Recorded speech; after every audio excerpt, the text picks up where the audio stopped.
centro del alma y nos lleva por caminos impredecibles. La música nos lleva por el camino de nuestra fantasía.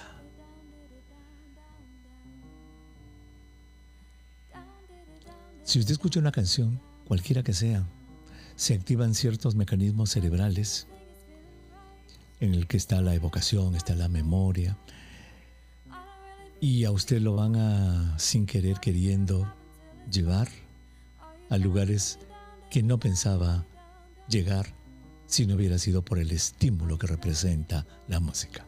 En este Día Internacional de la Música, en este lunes 22 de noviembre, le damos la bienvenida a este su espacio vital en el aire saludable de RPP Noticias, la voz de todo el Perú. Soy el doctor Elmer Huerta, muchísimas gracias por estar con nosotros en el programa de hoy.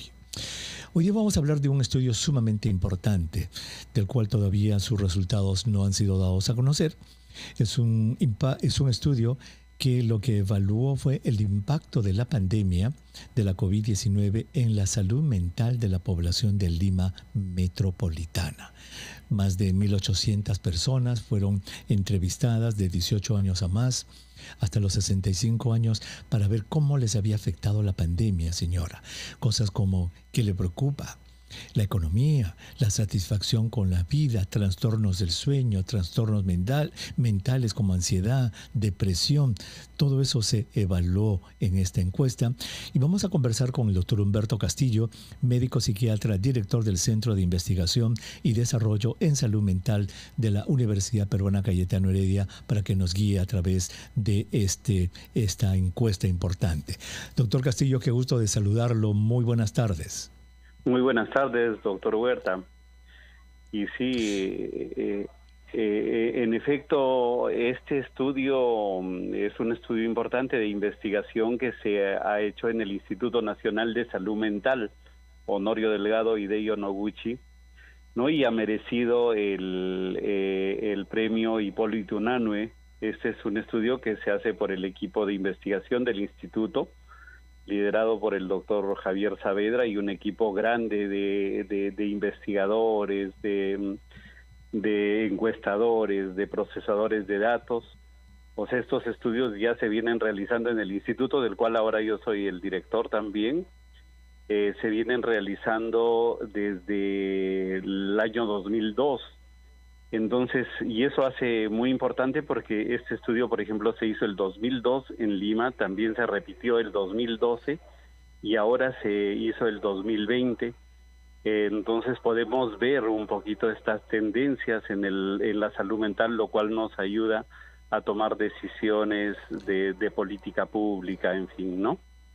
Ese es el punto, doctor. Todos este tipo de estudios científicos, esta ciencia y evidencia que se va creando y que ustedes han creado en el instituto, debe servir para guiar políticas públicas. Si no, ¿para qué se investiga? Para publicarla en una revista y de que saquemos pecho. Mira que yo he investigado y tengo 10 publicaciones. No sirve para eso, sino para guiar las políticas públicas. Doctor, vamos a tomar una brevísima pausa. Cuando regresemos, ya quiero entrar de lleno en el estudio y que usted nos describa eso.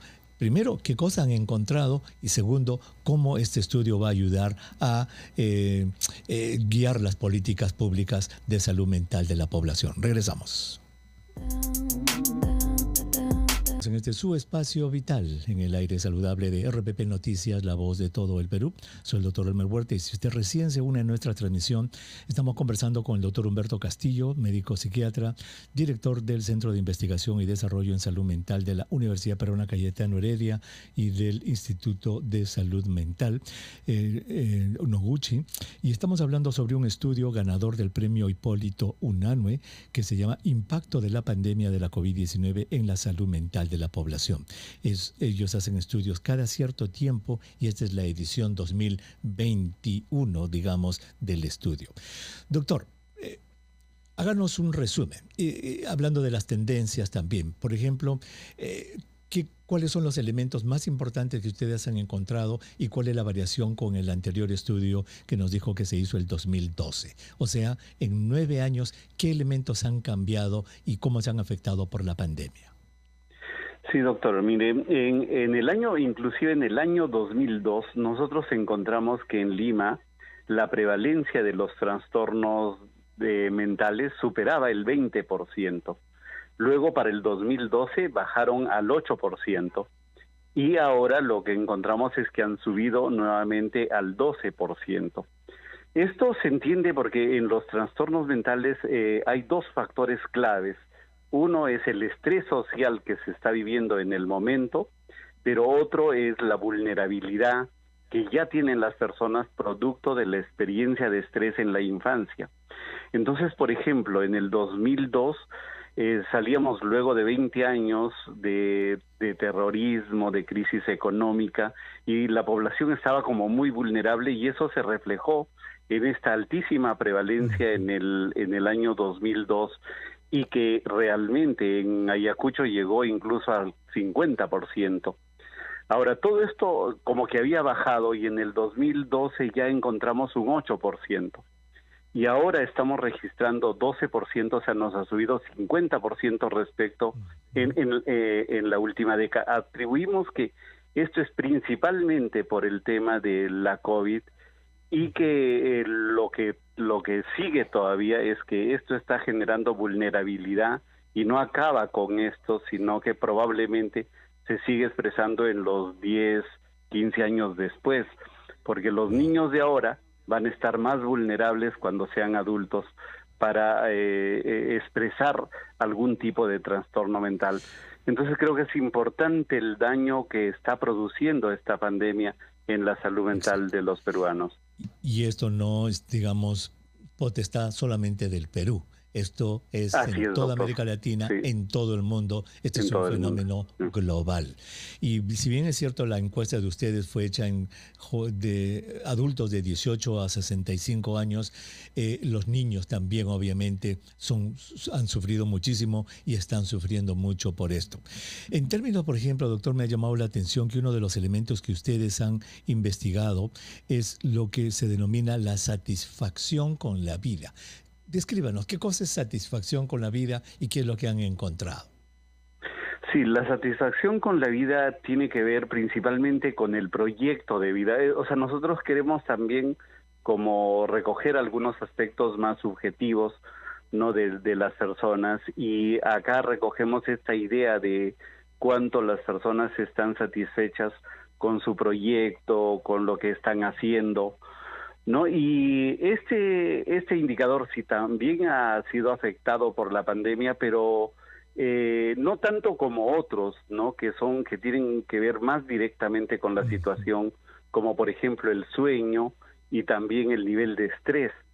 Pero lo que estaríamos encontrando, y que me parece como muy significativo, es que, digamos, no solamente es que la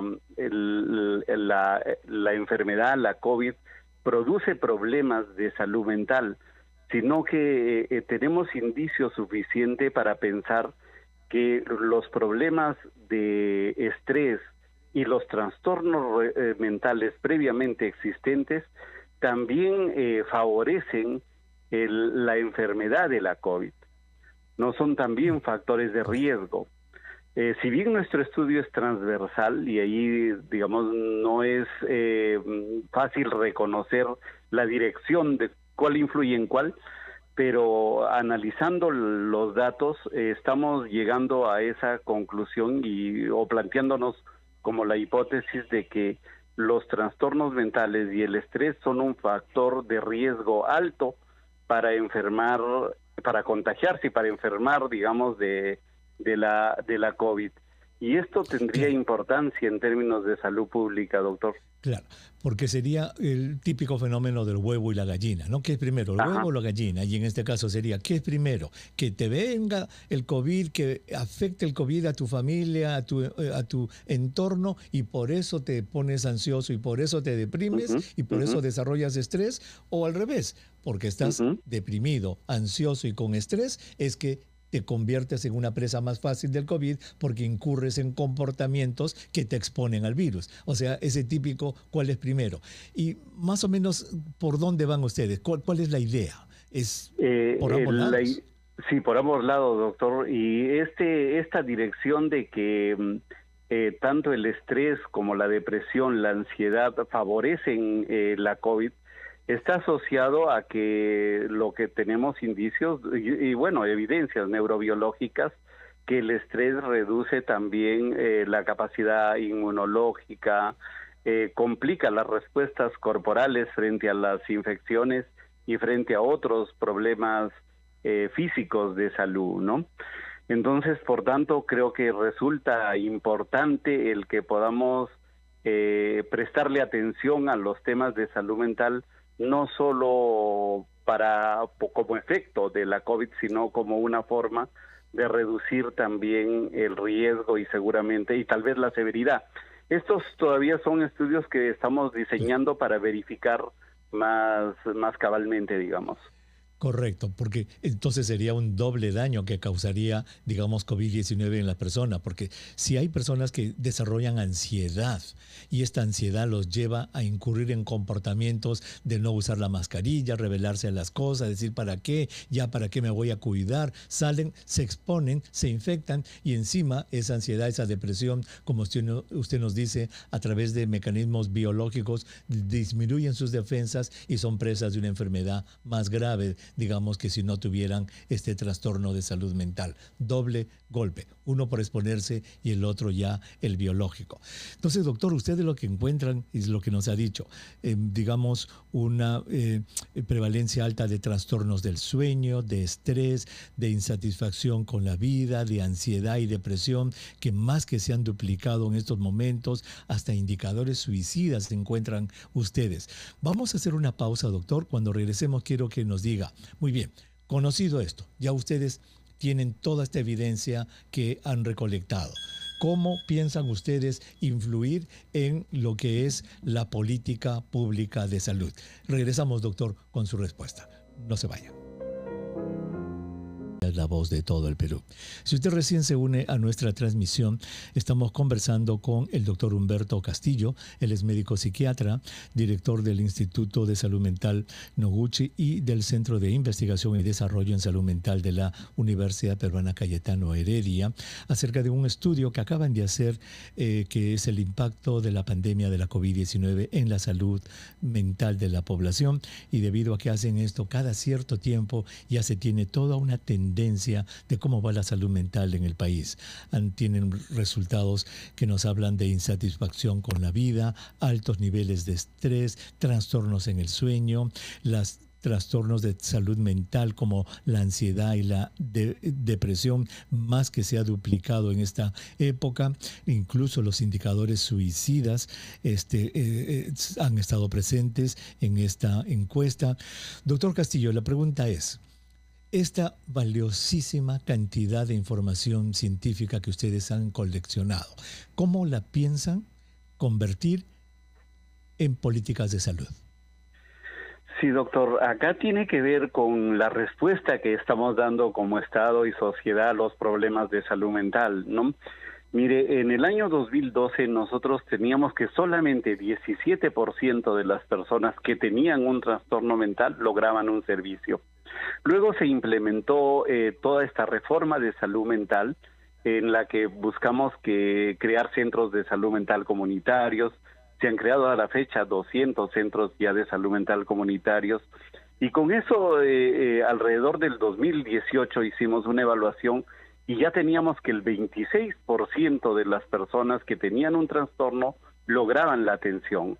Ahora en este estudio, en pleno momento de la pandemia, esto ha bajado a 12%, doctor. 12% nada más de las personas que tienen un trastorno mental logran un servicio. Y más aún, lo que es de preocupar es que este servicio es predominantemente en el sector privado, ¿no? El 40% de las personas logra atención en el sector privado y solamente el 35% en el ámbito del sector público, del Ministerio de Salud, digamos. Entonces esto es preocupante porque realmente sí la pandemia ha golpeado a los servicios públicos de salud y creo que ahí hay una tarea de reconstrucción, ¿no? Entonces estamos en eso Las propuestas son incrementar el número de centros de salud mental comunitarios y el gobierno está comprometido en eso, pero también es fortalecerlos a través de mejorar sus capacidades, por ejemplo, para la atención virtual, que es algo como muy importante, y también ya se están abriendo los centros de salud más plenamente. Entonces hay una tarea fuerte de reconstrucción de los servicios de salud mental que tenemos que empeñarnos, ¿no? Una consecuencia, una política de salud entonces derivada de estos estudios al documentarse de que el acceso a los servicios de salud mental ha disminuido, es aumentarlos. Muy bien, eso está bien. Pero a lo que me refiero es el mecanismo, doctor, para que ese deseo suyo de aumentar los servicios de salud se hagan realmente. ¿Existe un proceso, por ejemplo, en que ustedes tengan que entrevistarse con el viceministro, con el ministro, es decir, partida presupuestal? ¿Tienen ya el plan de cuántos centros aumentarían? Me dejo entender, o sea, ya el detalle, ¿verdad? Porque si no, nos quedamos, mira, esto hemos encontrado y quisiéramos que se hagan más centros. Pero, ¿y si no se hacen? ¿Si no hay un plan? No, sí hay un plan, doctor, de salud mental de fortalecimiento de la salud mental, ¿no? Entonces, el plan es incrementar 300 centros más, ¿no? Está presupuestado ya, está planteado el presupuesto para esto, y luego también tenemos el plan de fortalecer los centros mejorando con tecnologías, ¿no? Por ejemplo, desde el instituto donde yo dirijo, hemos desarrollado ya el software que permite la articulación de los centros, que permite la atención virtual, y entonces estamos trabajando intensamente en eso, doctor. Pero el esfuerzo es grande todavía. Claro que sí. Me alegra muchísimo escuchar que tienen el plan y que tienen el dinero. Entonces, ya con el plan y el dinero, estamos en noviembre. ¿Cuál es el timeline? ¿Cuál es el periodo de tiempo en que ya esos 300 centros se calcula que van a estar disponibles para la población? Ya, eso va a tomar unos 2, 3 años completar todo el esquema, ¿no? Pero se va haciendo de forma progresiva, ¿no? Ya, digamos, esperamos que en este presupuesto también que se apruebe tengamos ya la confirmación de eso. También tenemos prevista una encuesta nacional de salud mental también para el próximo año, que también esperemos que se apruebe el presupuesto de eso. En fin, o sea, los planes están, la voluntad está y esperamos que se vaya ejecutando todo eso, ¿no? Correcto. Hay mucho trabajo ahí, doctor. Correcto, porque me interesa muchísimo que los oyentes de RPP Noticias entiendan ese enlace, esa conexión que existe entre los estudios científicos que ustedes hacen, conducen, estas encuestas que demuestran esto y lo otro, y las acciones o políticas de salud pública, en este caso de salud mental, que deben ser la consecuencia de esos estudios. Es decir, que la evidencia alimente a la política pública, y los felicito de verdad si usted nos dice, ya tenemos el plan, tenemos ya 300 programados, van a empezar a salir, tenemos el dinero, significa que hay conexión entre lo que ustedes están investigando y las políticas públicas que están haciendo. A propósito, doctor, la verdad que debo felicitar a usted en nombre del Ministerio de Salud. Hace unas 2 o 3 semanas, en un sábado, doctor, aquí en RPP Noticias, nos llamó una jovencita de 25 años desde Chimbote, diciendo que quería quitarse la vida al programa. Lo que se me ocurrió fue llamar al 113 opción 5 en vivo. En vivo. Nos contestó una licenciada de psicología que empezó a hablar con esta señora en la radio en vivo. Y yo, en el fondo, tenía miedo de que ese número no funcione, que iba a salir ocupado, pero ¿sabe qué, doctor? Funcionó.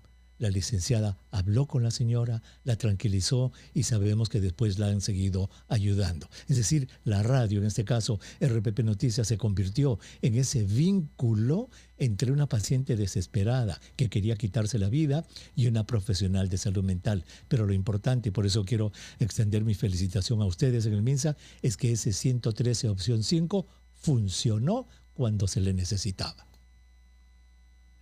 Sí, doctor, el papel de los medios creo que ha sido como muy importante, por ejemplo, en el tema de generar esta conciencia que se necesita la atención de salud mental, que no es cuestión de que la persona se quede sufriendo su dolor, su angustia, sus miedos, sus fantasías, sino que hay que buscar ayuda, ¿no? Y en la medida en que la red vaya desarrollando más, que los establecimientos de salud, independiente de la especialidad, ya vayan tomando en cuenta también que la salud mental es parte de la salud, no es una cosa que está fuera de la salud, sino es, y todos los médicos, todas las enfermeras, todos debemos intervenir en este tema, ¿no? O sea, no solamente los especialistas. Muy bien. Doctor Castillo, muchísimas gracias por haber estado con nosotros en el programa. Muy agradecido por su tiempo. Gracias a usted, doctor. Y felicidades por ese magnífico trabajo en pos de la salud mental. Necesitamos más, pero el camino está ya en marcha. Gracias, doctor Humberto Castillo, quien es director del Instituto de Salud Mental Nigeo Oguchi. Y también es director del Centro de Investigación y Desarrollo en Salud Mental de la Universidad Peruana Cayetano Heredia. La salud mental, señores, es importantísima. No hay que tener miedo de buscar ayuda. Esa opción, el 113-5, funciona. Llame usted. Si está desesperado, desesperada, quiere hablar con alguien, 113, opción 5, allí va a haber un profesional de salud mental que va a querer hablar con usted y aliviarlo. Nosotros regresamos con sus preguntas. No se vayan.